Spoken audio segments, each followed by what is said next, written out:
I'm afraid I've got some bad news. I knew it. I love when he does that. Wrestling has more than one royal family. Adrenaline in my soul, something, something, Cody Rhodes.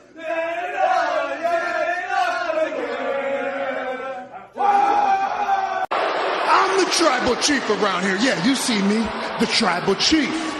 That's right. Time. But let me go ahead and tell you. Shut your bitch ass up. Welcome, ladies and gentlemen, to episode 440 of the Hoots Podcast here on this Friday, November 22nd, 2024. It's yours truly, the nefarious brother Adam, a.k.a. Joshie Lopez here in Chicago, Illinois. Just got back from my most recent trip to Central Florida. Good to be back home. I fully thought that, taking this trip to Florida would kind of like clear my head with a lot of stuff that's been going on in my life, but in some way it's gotten worse since last week. And I think a big part of my confidence within myself has been kind of completely shot. I don't really know what to trust at this point besides God and my family. I kind of feel lost in a way. I'm not gonna lie to you. It's not great. I haven't felt confident within myself to look myself in the mirror these past couple of days, and there's just bitter pills that you're gonna have to swallow in life, even for something that you think would be so great and something that you think that would have actually worked out. But as far as the move is concerned, I had no reservations about Florida as a whole. This is something I've been wanting to do since I was in high school. This is something I've been wanting to do for years, and that hasn't changed. I had a good time. I'm not gonna get into all the details of what happened, but I had a good time down there. I feel free when I'm down there. I have weight off my shoulders when I'm down there. And I don't think anything that happened this weekend will deter me for wanting to move to Florida. That's not changing anything for me.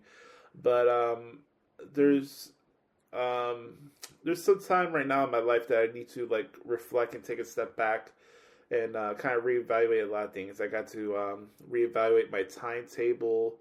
I got to reevaluate what part of Florida I want to be in.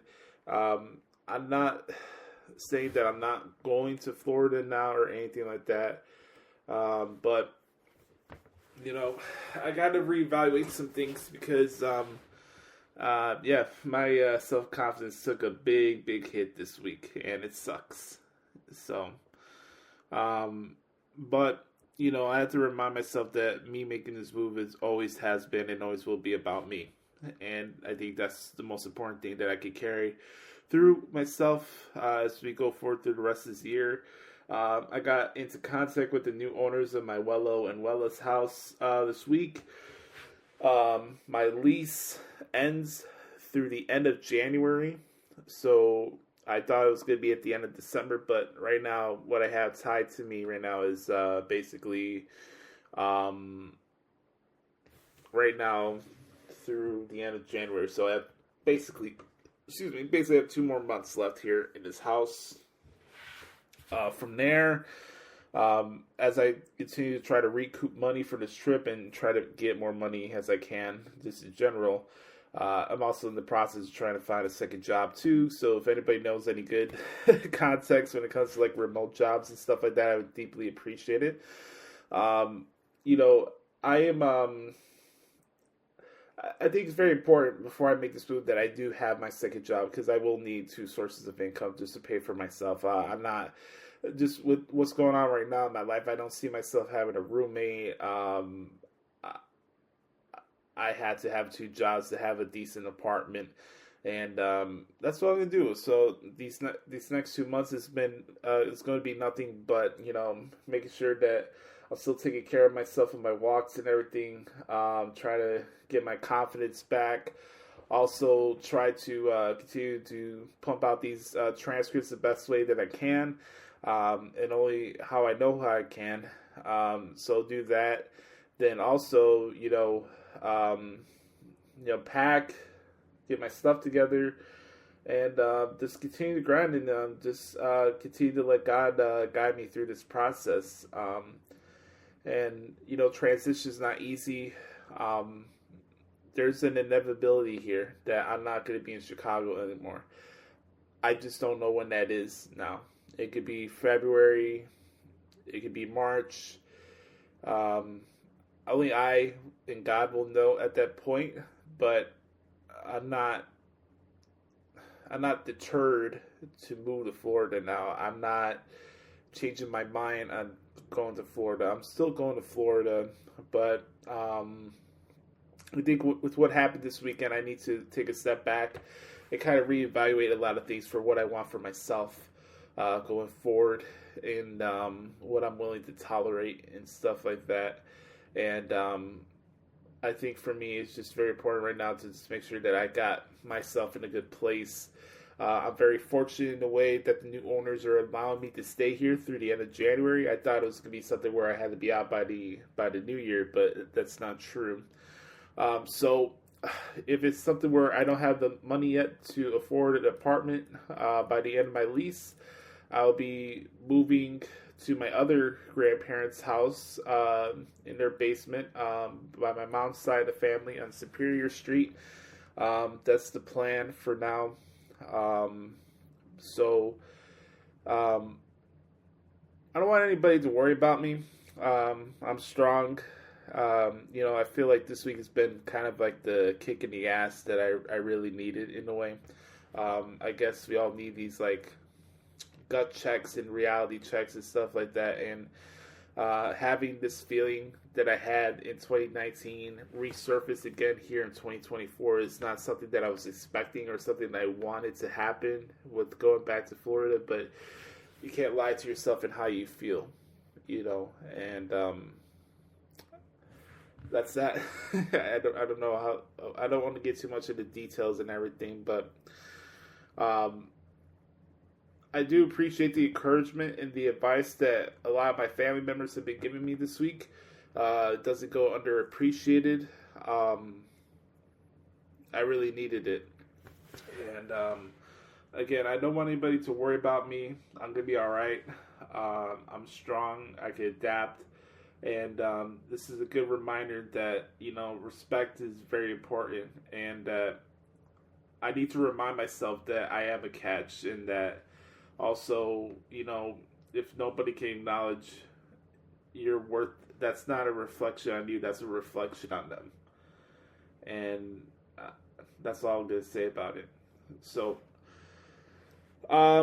really quick, but on a business point of view, as always, you can like this video and smash the subscribe button on YouTube if you want to follow the podcast each and every single week free of charge.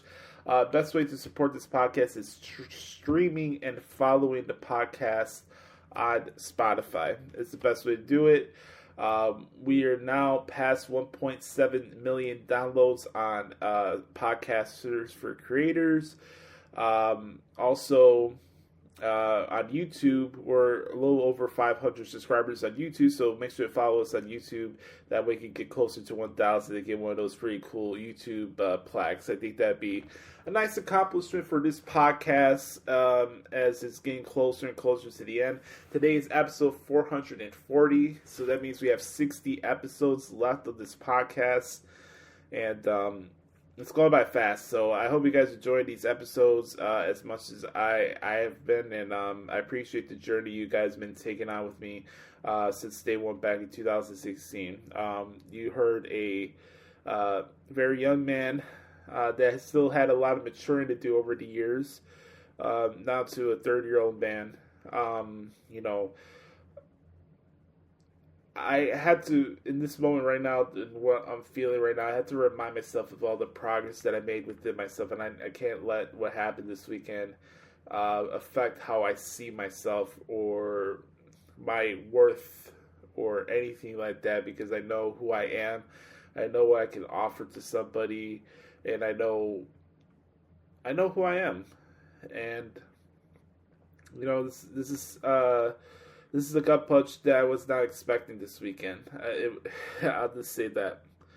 But make sure to follow the podcast. I appreciate the support. You guys the fact that I get the amount of listeners that we get each week with this podcast, even for the fact that Brother Carter's not on the show anymore, or Adam, or anything like that. I appreciate that. You guys still care.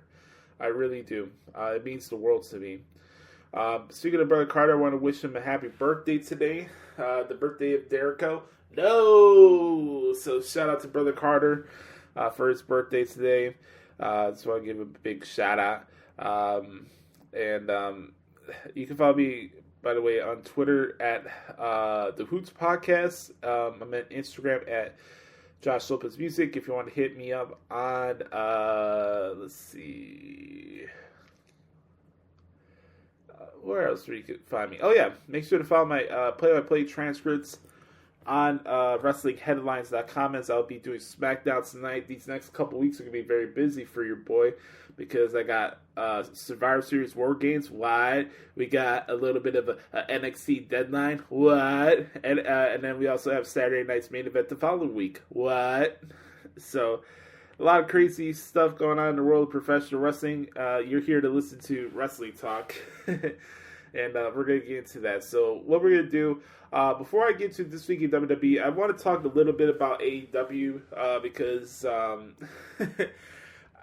something's come really full circle amongst the wrestling landscape, especially for when it comes to wrestling media. And something that just continues to pop me is the profound hypocrisy and full circleness of the current feelings and opinings of the state of AEW right now in late 2024. I am not here to tell you that I told you so or anything like that. I'm just here to tell you that I told you so. I just gotta be honest, guys. Here's the deal. I didn't want this to happen to AEW. I didn't want this to get to the point where they're like completely worthless to watch. People are having rants on rants, and I see the complaints about AEW, and I see what's going on with the product. I watch it sporadically now since I don't cover it or get paid to cover it anymore. So I'm not into the product as I used to be, right? And here we are in November. I stopped doing What the Hell's Wrong with AEW, I think probably before the summertime or something like that. It's been almost 5 or 6 months since I stopped doing What the Hell's Wrong with AEW. And I think, you watch the product and nothing's changed. Nothing that I or Brother Carter or the good brother Sam Pioppo would say, or referee Tony or our guy Patrick Fritz would say. It's the same nonsense over and over again. Bad, shitty officiating. Matches that should be on television just for the sake of having 5-star ratings on Wrestling Observer or Fightful or PW Torch. Chris Jericho continuing to pump out bad television. People still think that Jon Moxley's a draw. The fact that we still have to believe that Orange Cassidy Pockets is a main eventer. It's bad TV. There's no identity. There's no purpose to it. The announce team still is ass. The flow of the show makes no sense. More times than not, you're watching an AEW show and the root of their angles is a called response to whatever's happening going on WWE. That's all it is. And then when you had these big free agent signings that got released, or they decided to get butthurt over their creative in WWE, Mercedes Moné, she comes in and she's been a complete flop. Ricochet. Oh, we gotta rush things because you know the old Tony Khan special, man. That dude blows his load, man. I feel bad for any chick he ever gets involved with. Like, oh man, we gotta do Ricochet, Ospreay, so quickly, and Ricochet flop. Okay, all right, let's reunite the Hurt Business. Yeah. Everybody in the IWC is just so livid for the fact that Vince McMahon cut the Hurt Business off his wheels. Okay, Swerve Strickland beats Bobby Lashley this weekend at Full Gear. Then what? You build up all this heat for the Hurt Syndicate, and then what? Swerve Strickland wins like nothing. Kind of see the point where I'm getting here? Oh, let's bring in Camille for the NWA. Oh, she'll be a big time player. Let's have her be Mercedes Moné's side bitch instead of her bodyguard. You can't take more aura or badassery away from a performer than AEW has done with Camille. And I hate saying that because I think Camille could be one of the best female wrestlers in the world. And the way they're presenting her right now is grade A, homogenized, Holstein, buttercup bullshit. I don't know what they're doing. And all this, I'm sure Mercedes Moné is making more money out of the wazoo. And again, I always have to preface this because people think I have it out for Mercedes Moné personally. No, I don't. I never met her in person. I don't have anything bad to say about her as a human being. I think she's probably a great person. I think she's probably someone I want to hang out with. Yes, she's hot. She's sexy. She's great to look at. She's very talented in the ring. But the hysteria and the ego and the character and the gimmick is not good. It's unwatchable. I can't grab my remote quick enough when she's on my TV. It's not entertaining. And that doesn't have to be personal. I don't have anything personal against Mercedes Moné. But, you want to talk a big game and talk about how, I'm going to revolutionize the women's division again. You took it back 3 steps. You brought your women's division back 3-way. Like, it's not good. Then we have MJF twiddling his thumbs, still doing this stuff with Adam Cole, where 1 year Adam Cole's the heel and MJF's the heel. Oh, my bad. Adam Cole's the heel and MJF's the babyface. Now MJF is back to being the heel and Adam Cole's the babyface. But because we had to do these random these trial matches in order for one of the guys to fight MJF. Oh, Roderick Strong now will fight MJF at Full Gear on Saturday. And, who gives a shit? The Undisputed Kingdom's a flop. This whole thing with the Death Riders where we are slowly waiting for Shane Meek Mahan to grace us with his presence as the guy behind this takeover of AEW. Is anybody going to give a fuck by the time Shane McMahon appears on our TV screens? I'm genuinely asking that question for anybody that's listening around. Do you genuinely give 2 shits if Shane McMahon is behind this group with Jon Moxley? Is this going to make you want to watch AEW more? Is this the hot angle that they've been missing this entire time? Oh my god, Shane McMahon is in AEW! Oh my god, Bobby Lashley's in AEW. Ratings still suck. Oh my god, Ricochet's in AEW. Oh, Tony Khan's gonna book him so much better than Triple H. Guess what? Ricochet's on Collision this week. Oh, Mercedes Moné, the game changer, can barely beat NXT in the ratings weekly now. Do you get my point? Do you understand the words that are coming out of my mouth? I don't like doing the I told you bit. I don't. I didn't want this to happen to AEW, but they have nobody to blame for themselves. their marketing scheme, what they were going after for the smarky and snarky wrestling fans in the world who think their shit don't stink because they read the Observer, and that makes them think that they know everything that's right and wrong with the business. Having their business strategy placate to insecure marks on Twitter that can't think for themselves. This is what happens when you let the boys run the asylum. This is what happens when you allow Dave Meltzer and Brian Alvarez to influence your decisions behind your creative. And this is what happens when you don't build a fucking identity. I'm tired of the excuses. There's nothing elite about the professional wrestling that they offer. There's nothing elite about it. You can find a 5-star wrestling match on any other independent promotion across the world. You can find a 5-star match in TNA. You can find a 5-star match in New Japan. You can find a 5-star match in WWE. AEW has dropped the ball. We can keep making excuses and feel sorry for Tony Khan and all the excuses that we hear every single day for the same people. But here's the facts. There's no return on investment when it comes to AEW. And I kind of feel bad for Time Warner and Warner Brothers Discovery because you just gave them another 5 years for what? Offering weekly television that rivals WCW in 2000 and 2001? Where's the return on investment?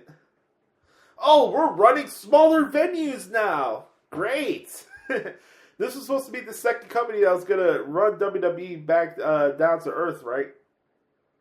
This is the company.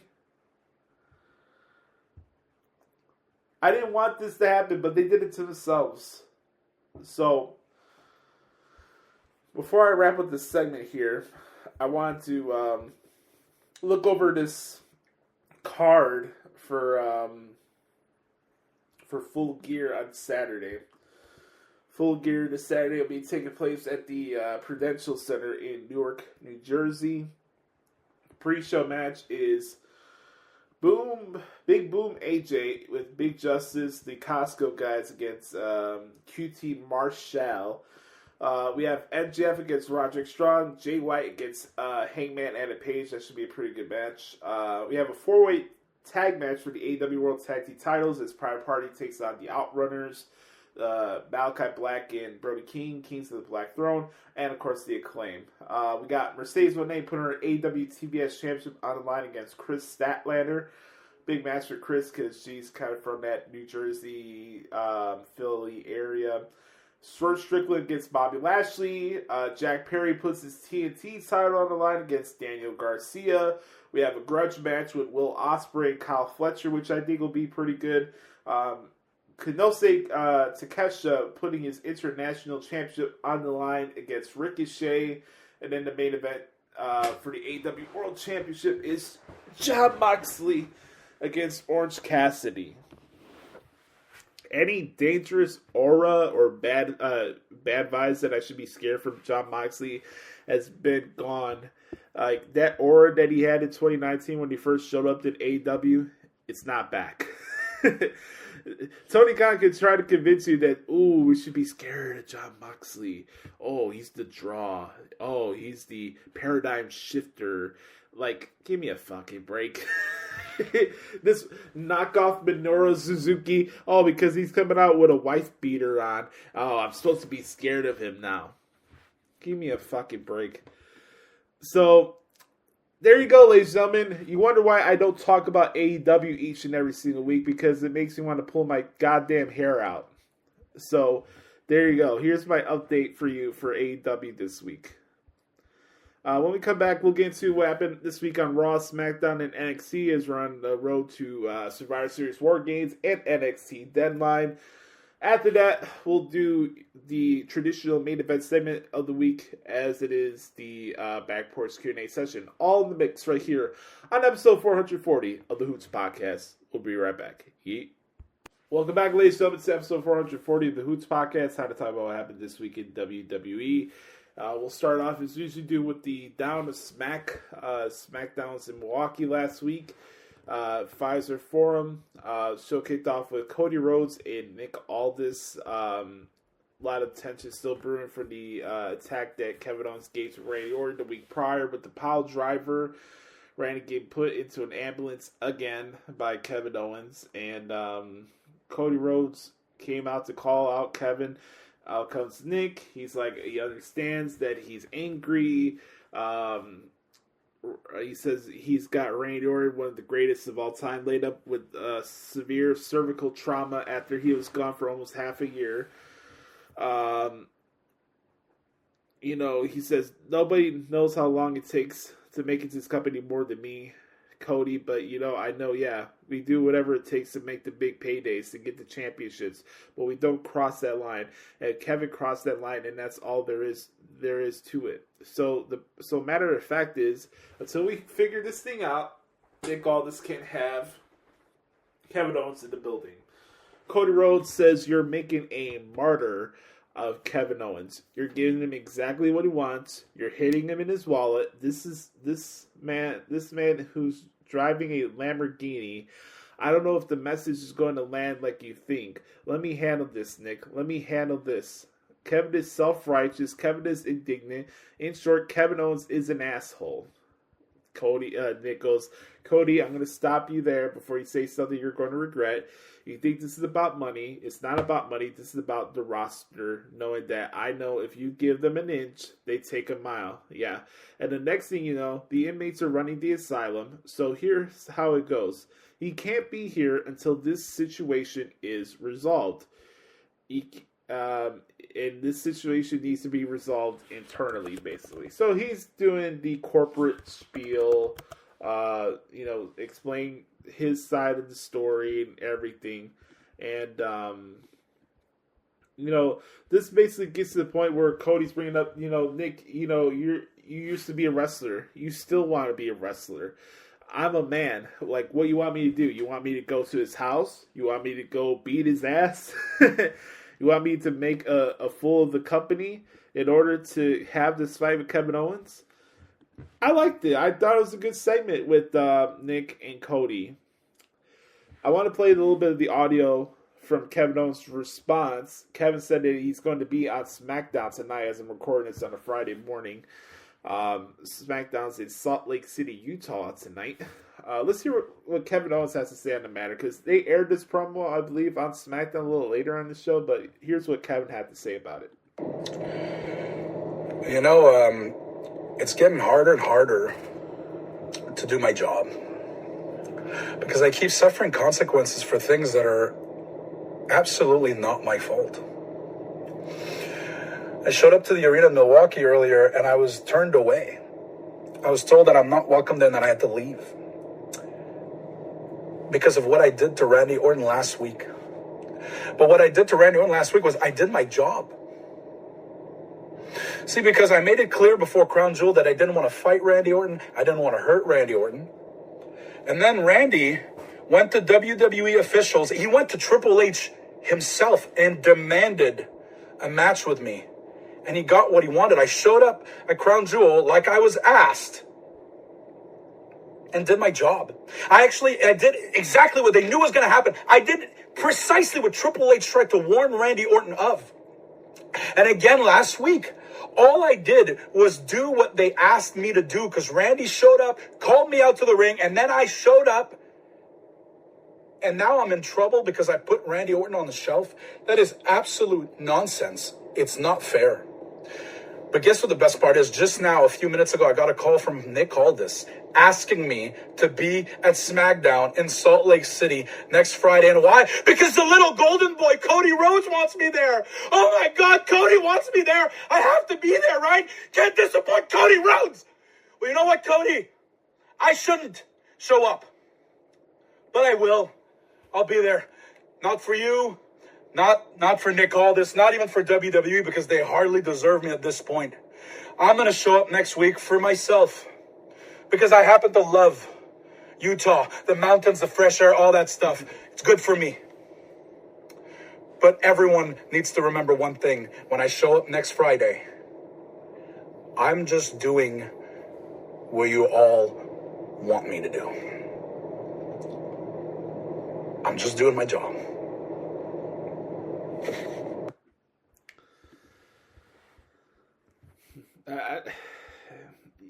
I keep listening to different podcasts, and they keep saying that, oh, Cody Rhodes' tirade is only good when it involves the bloodline.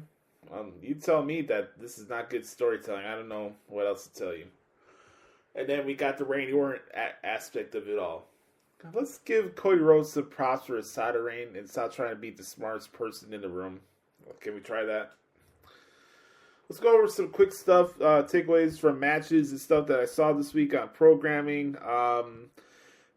We had the tournament beginning for the Women's United States Championship. They're doing triple threat matches for the coming weeks. Bayley got the first victory over Candice LeRae in B-Fab in the first round. I thought B-Fab looked fantastic. You want to talk about maximizing minutes and stuff. I thought she looked really good in the ring this past Friday.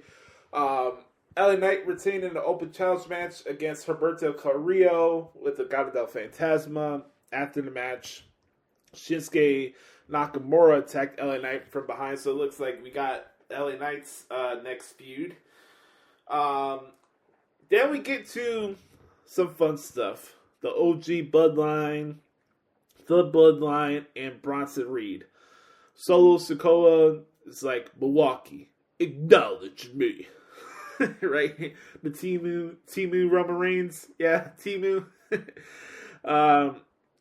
Prior to that, Jay and Sammy and Jimmy have been trying to recruit people to be their fifth member of their WarGames team. And they couldn't find anybody. And, before Solo came out to the ring, Jay's telling the tribal chief, the OTC, he's like, hey, it's like, you got to make that phone call. I think by now you know who the phone call should be towards. So, here we go. Solo's like, acknowledge me. Out comes the OG Bloodline. All hell is breaking loose in Milwaukee. Fatu starts getting the better of everybody. He does the double jump moonsault. Reigns got left in the ring with Fatu. Out comes Bronson Reed to attack Roman Reigns from behind. Bronson Reed is now the fifth member for the new Bloodline. And a lot of conjecture, a lot of opinions about whether or not this is the right decision or route to go to with, should Bronson Reed be in this match, or should it be 4v4 instead of 5v5? Like, should Seth Rollins be involved? Is it too obvious that Seth Rollins is going to be the fifth member? What's going to happen? Roman at the end of the show is calling Paul Heyman, but he's getting the whole, the person he called is unable to be reached at the moment. So Paul Heyman basically disconnected his phone line, and that leaves the question up in the air. What's next? What's going to happen tonight in Salt Lake City? Will we get any updates from the wise man? Any hints? Is this something that maybe Paul Heyman shows up with CM Punk in Vancouver? A lot of different questions. I'm just intrigued just as much as anybody else is. The new Bloodline got the best of the OG Bloodline last week, and I'm curious to see what happens tonight. Who knows, maybe one of the Usos might fight one of the members from the Bloodline. Maybe Jey Uso against Tama Tonga, or maybe we get the Usos against God for the first time. I think that'd be pretty cool. Or maybe Sami Zayn fights Jacob Fatu. You got a lot of different scenarios. Just tossing it out there just for like TV matches you can do if you want to. I'm curious as much as anybody who's going to be the fifth member of WarGames. How this plays out to Survivor Series. This is something where we have another pay-per-view match with the OTC, and then The Rock shows up at the end again. Something's going to give. I think something crazy is going to happen tonight. I don't know what it is, but we're going to get some more context of what's going to happen a week from tomorrow in Vancouver, British Columbia.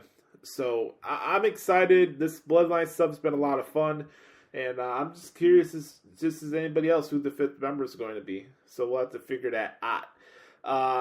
Motor City Machine Guns against the Street Profits for the tag team titles. This was a nice appetizer to what they could potentially do. This is a shorter match due to Tommaso Ciampa being butthurt over what's going on in the tag team division. He costs the Street Profits the match. After the match, Johnny Gargano is trying to calm down his tag team partner. Ciampa decides to shove Gargano and walks out of the ring. The Machine Guns are trying to apologize to the Street Profits, and then Angelo Dawkins proceeds to drop Alex Shelley with a right hand. So we already know that we're getting back to Blackheart Tommaso Ciampa, which is the best version of Tommaso Ciampa. I don't think that's even a question at this point. But, again, here we go with the Street Profits. Who's turning on who? Is it Dawkins turning on Ford? Are they both just going to be heels now? I'm curious to see where that's going to go with the tag team division, because I really am. I think there's opportunities for face turns. I think there's opportunity for heel turns. Maybe Austin Theory can become a babyface and turn on Grayson Waller. There's a lot of options, and I'm kind of curious to see how the landscape of the tag team division on SmackDown is going to go for the next couple weeks. So we had that, and then the main event, Nia Jax against Naomi for the Women's Championship. On paper, I was not interested in this match at all, but these ladies deserve a lot of credit.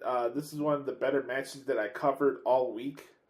This was a very fun match. I'll tell you what, this Nia Jax and Naomi match was far more entertaining to cover than the Mike Tyson Jake Paul fight that I had to sit and watch like an hour and a half later.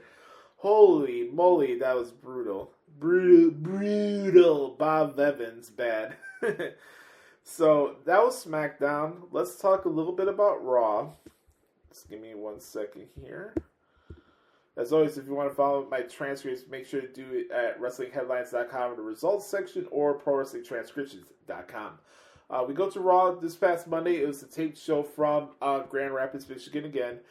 Rhea Ripley came out to the dismay of Liv Morgan, as she is the fifth member of a WarGames match against Liv Morgan. So it's Team Morgan against Team Ripley at Survivor Series. It's Rhea Ripley, Bianca Belair, Jade Cargill, Io Sky, and Rhea Ripley, Bianca Belair, Jade Cargill, Io Sky, and who was the fifth one? I'm trying to remember now. Give me 1 second. I gotta make sure I got my info right. Alright. WarGames. Sorry for the typing too. Okay. So it's It's Rhea Ripley, Bianca Belair, Rhea Ripley, Bianca Belair, Jade Cargill, Naomi, and Io Sky against Liv Morgan and Raquel Rodriguez from the Judgment Day, Nia Jax, Tiffany Stratton, and Candice LeRae. So that's the women's WarGames match. No harm, no foul. You got a lot of big hitters in this match. I think this could be a barn burner, honestly. Yeah, maybe the build-up for this WarGames match maybe is a little over the place, but the match itself is going to be a freaking barn burner. So I'm excited for it. This continues the feud with Liv Morgan and Rhea Ripley. I don't know about you guys, but doesn't Liv Morgan get sexier and sexier as the weeks goes by? I know the woman is beautiful, but holy shit, man. Those legs and oh my god. Good waterfall. That's all I'm going to say. Good waterfall. Damian Priest was signing autographs in the backstage area. Gunther wanted to try to sneak attack Damian Priest. It did not end well for him. And Priest is getting the better of Gunther so far in this build-up for their match for Survivor Series. I'm looking forward to it. I really enjoyed their match at SummerSlam. I know it was taken away because it was the Finn Balor heel turn at the moment, but I really enjoyed their match, and I think their match at Survivor Series is going to be just as good. So I'm actually enjoying the stuff that's going on with Gunther and Damian Priest. Ludwig Kaiser costs Sheamus his chance at the Intercontinental Championship after attacking Braun Breaker. Looks like we could get a triple threat match out of those three. coming up soon. I'd be down for that. I think that'd be pretty awesome, honestly. Luke Kaiser against Sheamus and Braun Breaker for the IC title. I'd be down for that. That'd be a fun triple threat to cover. And I think that's a match that should be added to the PLE, honestly. Why not? I think that'd be pretty dope. So we had that. More tension with the New Day as we get closer and closer to the 10-year anniversary with the group. We had a mixed tag match which saw Rey Mysterio and Zelina Vega of the LWO beating Chad Gable and Ivy Nile. I thought it was a decent match. I like the little vignette that they did with the Miz and Karrion Kross. I like what's going on with the pairing. I'm intrigued. It's got my attention. I've always been a Karrion Kross fan. So him working with the Miz, I think, could do very well for him. And I like where it's going with them in the Wyatt Six. It's very interesting. War Raiders with a victory over Dominic Mysterio and Carlito. War Raiders are getting the shot at JD McGrillet and Finn Balor for the World Tag Team titles sooner or later. Seth Rollins and Bronson Reed was the main event of Raw this week. We had a lot of shenanigans with the Bloodline, fighting the OG Bloodline, and then towards the end, Seth Rollins going back to the top turnbuckle for the Super Stomp. Solo Sikoa hops onto the announce table to distract Seth Rollins. Reed dropped Rollins with the Death Valley Driver, 2 senton splashes, and put Seth Rollins away with the Tsunami. And Bronson stood tall with Solo Sikoa as the show went off the air. So that is Monday Night Raw. We go over to NXT, which is the hottest brand in professional wrestling in 2024. That can't be an argument at all. We had Nathan Frazier beating Eddie Thorpe in the 2024 Men's Iron Survivor Challenge qualifier. Very good match. Tag team division all brawling over ringside, which is very interesting because you got fighting interest, right? You got now Axiom is fighting Ethan Page next week in a qualifier. Axiom gets upset when Frazier's trying to get singles gold while they're tag team champions, and they have the entire division going after them, and it's sheer anarchy and everything. And I think sooner or later, by the end of the year, these two are going to turn on each other. And it's going to be glorious because Frazier and Axiom matches are a blast to transcribe. Couple promos amongst the show. I really liked the character development on the show this week. I know there was a lot of tournament matches for these Iron Survivor matches for the men's and the women. But in between, you get these vignettes and you get these like side promos like from Julia explaining her background. And then you got Andre Chase getting everybody excited for the main event of the show. Shout out to Stephanie Van Keur and Jada Parker. I thought it was a very, very fun match to transcribe. Shout out to both ladies. I thought they did a good job. Tony D'Angelo defeats Brooke Jensen. Tony D'Angelo is on a collision course with Sean Spears, so it looks like the Don might fight Sean Spears at a Deadline. I wouldn't be surprised by that. Tony D and Sean Spears for the North American Championship. I can see it happening. Ashante V. Adonis and Carmen Petrovich defeated Deion Lennox and Brindley Reese in a mixed tag match. I want to talk about good waterfall. Shout out to Carmen Petrovich. Mamma mia. That's a beautiful woman. Let's continue on here. Zarya and Ren Sinclair. Short match. Zarya got the win, but man, it's not just this match, but every time I do a Ren Sinclair match, I feel like my eyes get dizzy for all the counters and random ways she tries to get to roll-ups and stuff. Like, she's like the wrestler you face online, or you're playing a video game, and they're countering everything. Literally, counters to counter to counter to counter and counter. The girl is probably one of the most agile wrestlers that I've ever seen. This girl will counter to counter. But, sorry, I got the victory, which makes sense. Fatal Influence had a promo. You guys know how big of a fan I am of that group. I'm very happy for Fallon Helling's success. Another failure on AEW's part for letting her go. Her and JC Jane are fantastic. Jasmine Nix is getting better as the weeks go by as well. I'm just a big fan of the group. And she will be fighting Tatum Paxley next week for the Women's North American Championship.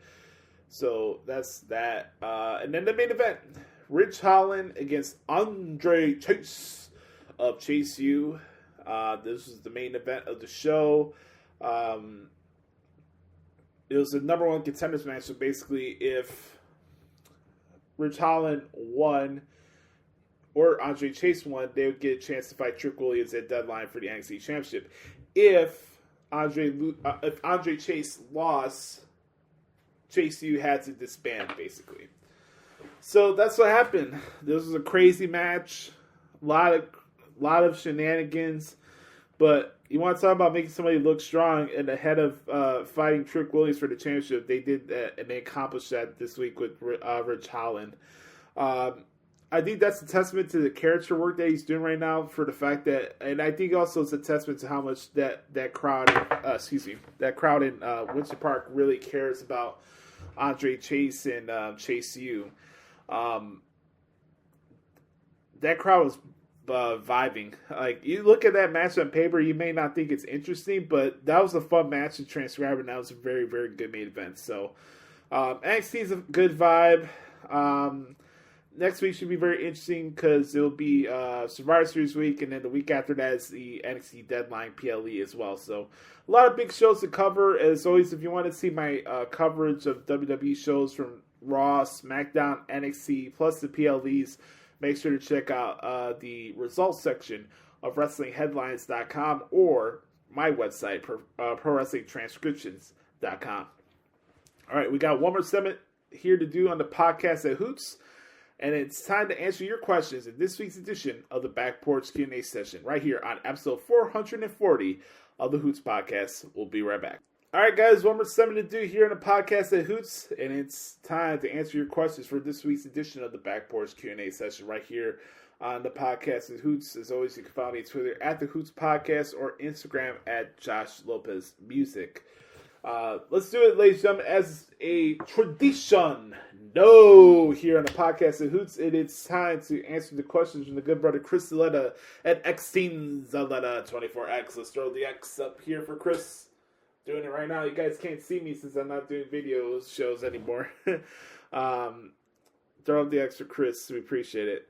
What up, Boost? Here's some questions for the Q&A this week. Where do you stand on this Montez Ford narrative of fans wanting a solo push? Very good question. I think a lot of the,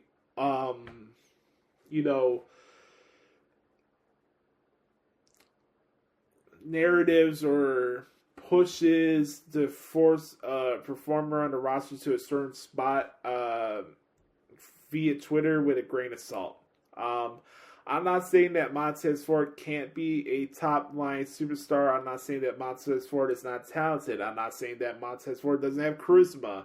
That's like telling somebody that, Stevie Wonder could look at you straight in the eye and have vision. Like, I know how good Montez Ford is. But,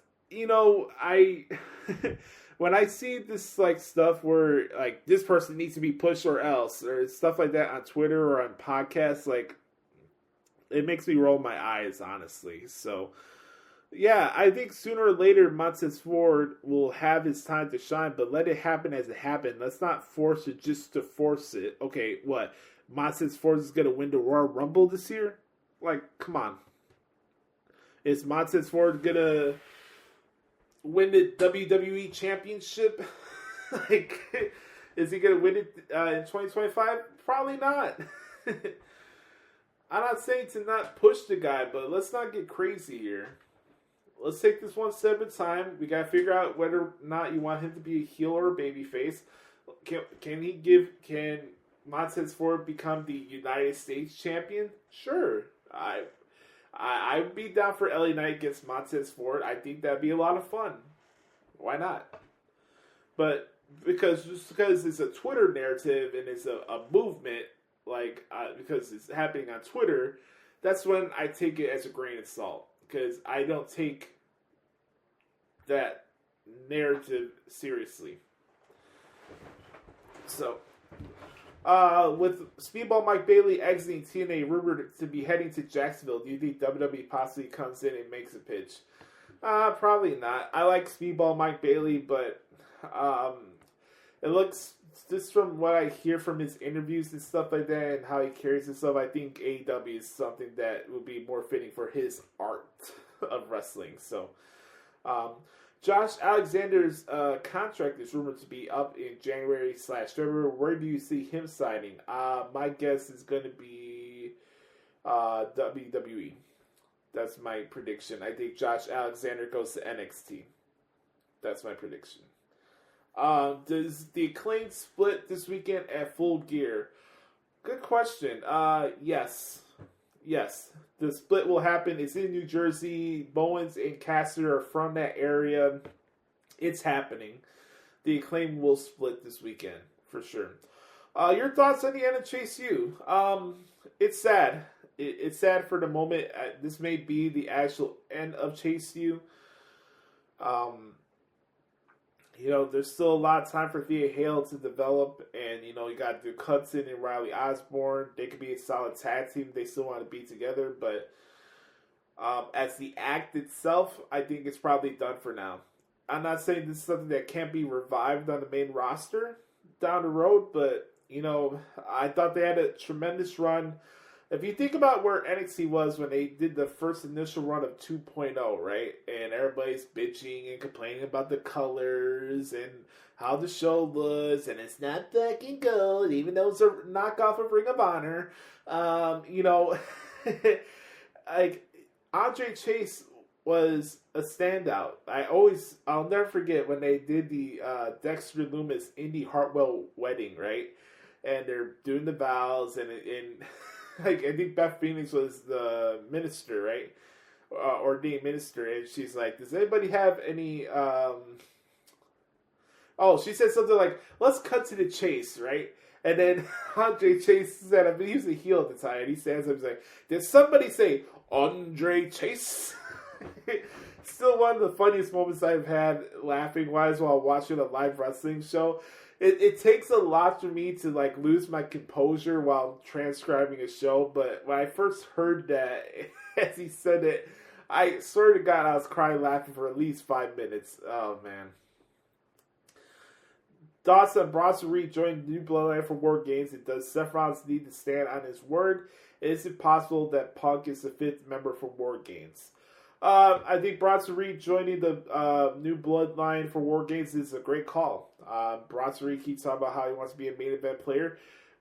Bronson Reed will be in the main event of Survivor Series, so mission accomplished there. I do think Seth probably does need to stand on business. He probably does need to stand on his word. I think it's either going to be Seth or it's going to be CM Punk. We haven't heard from Punk. It's kind of like a last Hail Mary thing. Is it something that you want to wait for Punk to show up at Survivor Series, or maybe Punk shows up on Raw on Monday? I don't know. I've been waiting for Punk to come back so long. I don't know when he's gonna show up. Originally, I thought Punk was gonna fight Gunther at Survivor Series, but they changed their mind and went with Priest. Now, it leaves the option up there. Do you have Punk show up in WarGames and help the Bloodline win? It's not as if the Bloodline weren't trying to threaten CM Punk when he was injured earlier this year. I didn't forget about that. I'm sure Punk didn't forget about that either. So it's not as if Punk is doing Roman Reigns a favor. He'll be doing the wise man a favor. So that leaves tension there too. What if it's something where, everybody keeps saying, oh my God, we're going to get The Rock and Roman at WrestleMania. What if it's something where Cody and Rock fight each other? Excuse me. Cody and Rock fight each other at WrestleMania, and it's Punk against Roman at WrestleMania.